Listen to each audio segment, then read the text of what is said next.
Bwana Yesu asifiwe. Naamini wote ni wazima, tena wazima wa afya. Maana hata kusikia sauti hii inaashiria uhai umo ndani yako. Na uhai kuwa ndani yako inaashiria Mungu anaishi kwako. Na kusudi la Mungu bado liko hai ndani yako. Siku ya leo tukajifunze somo nyeti sana, somo zuri sana ambalo litaenda kutufundisha mambo makubwa. Kabla hatujaanza kujifunza, tuombe. Tunakushukuru Mwenyezi Mungu kwa hekima ambayo umetupatia. Wakati huu Bwana katufundishe neno lako kwa jina la Yesu Kristo. Amina.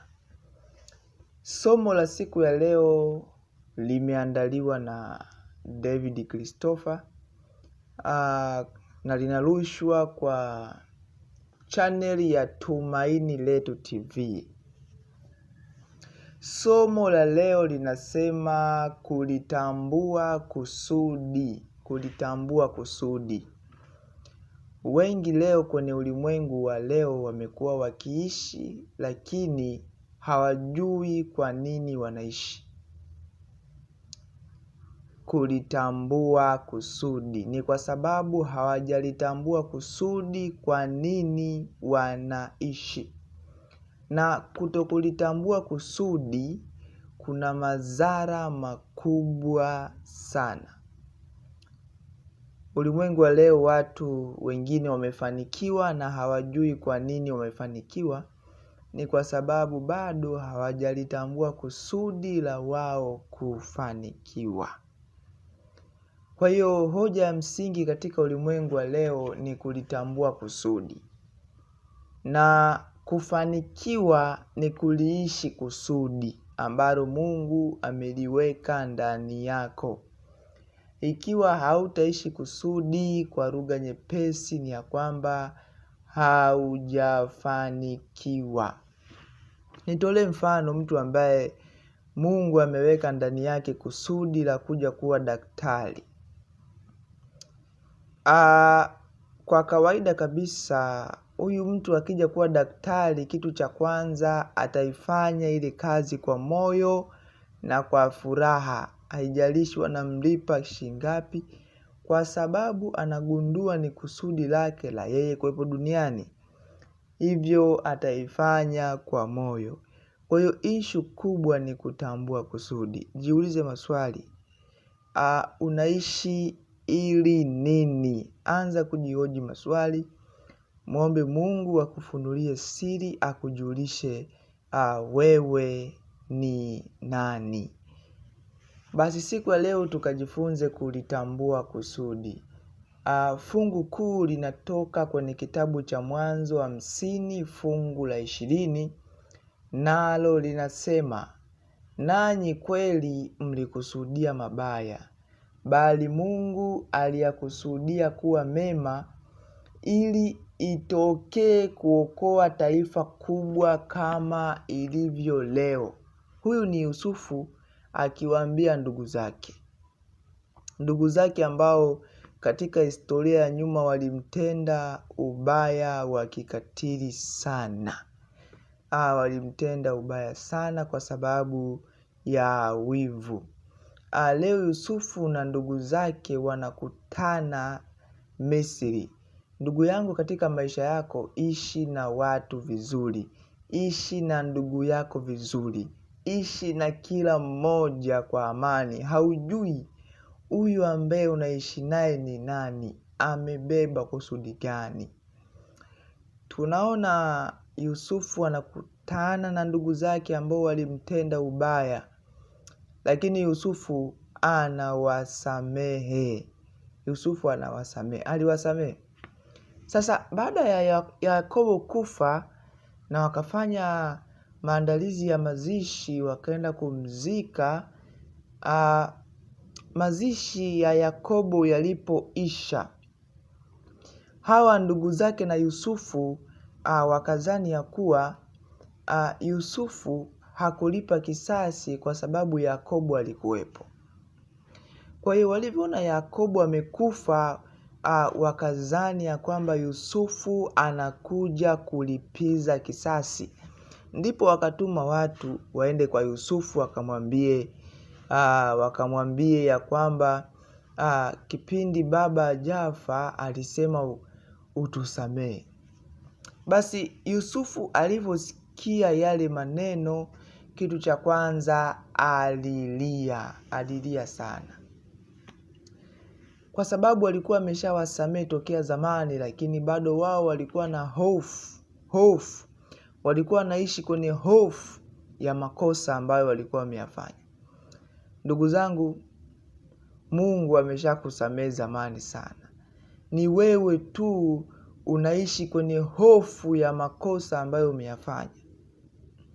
Ndio maana unaishi kama Mungu hajakusamee, lakini Mungu ameisha kusamee zamani sana.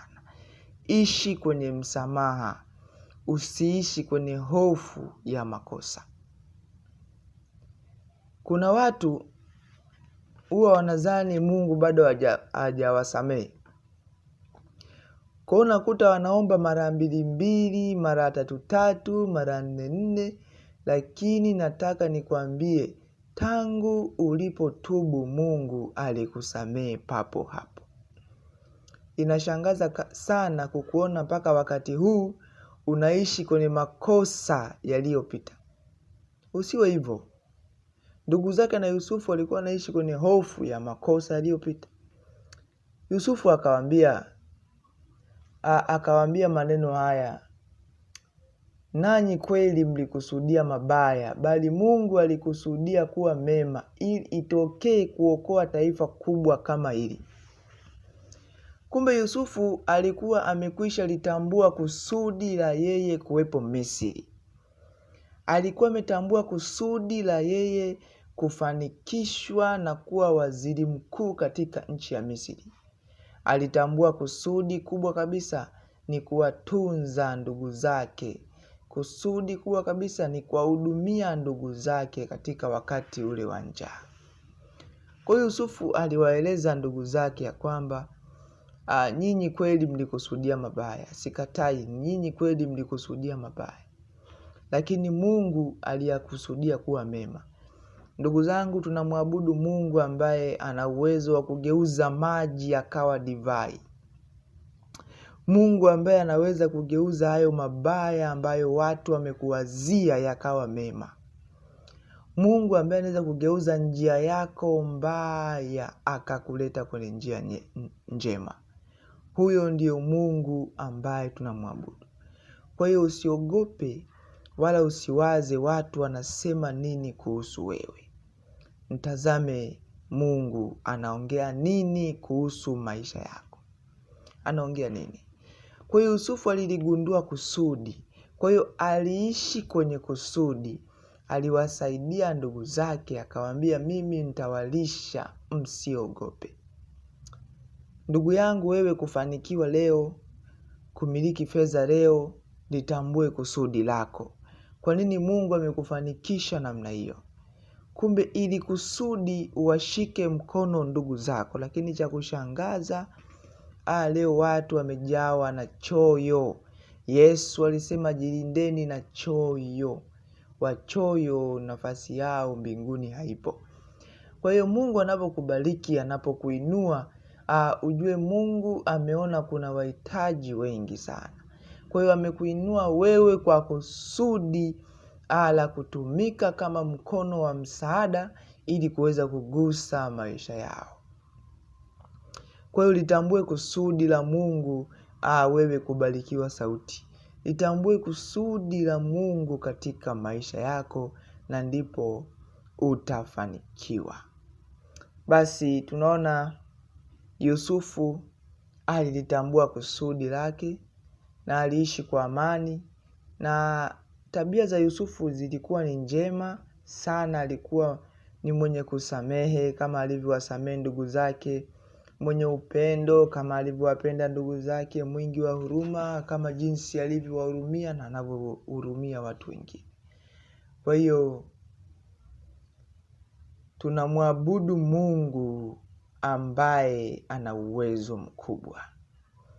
Tunamwabudu Mungu ambaye anabadilisha mabaya kuwa mema. Ikiwa tukimtumaini, yeye mwenyewe atafanya mambo makubwa sana kwenye maisha yetu. Basi hapo ulipo, mwambie Bwana akujulishe kusudi lako. Siku ya leo tuishie hapo. Tutazidi kuendelea kwa kadiri Mungu atakavyozidi kunitumia na kunifunulia mafunuo yake. Basi jina la Bwana litukuzwe. Wote mbarikiwe na mzidi kubarikiwa kwa jina la Yesu Kristo. Amen.